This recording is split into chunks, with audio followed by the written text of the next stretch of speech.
1962. Се снима филм на кој се гледа од поинаква перспектива. Заснован е на романот Помош од Кетрин Стокет.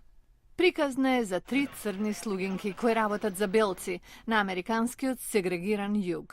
Копродуцент е Сонја Лансфорд. Поголем дел од градот и денес изгледа како тогаш, кога белците ја имаа сета контрола. Иако законите сега не се сегрегирачки, околностите во многу домени се. Белите живеат подобро.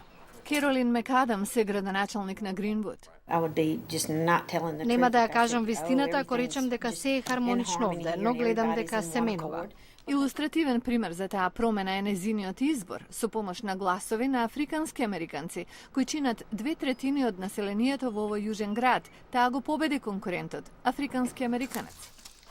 А како филмот го промени животот на обичните жители, зборува Хенри Карпентер, кој навистина е столар, како што го знаат во Гринвуд.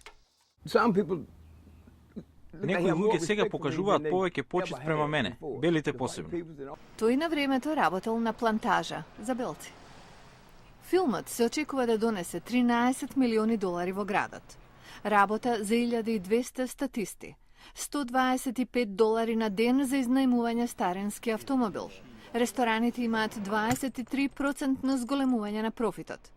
За Гринвуд ќе се зборува особено по почетокот на прикажувањето на филмот следната година. Само што жителите ќе мора да одат некаде да го видат. Последната киносала овде е затворена пред 5 години.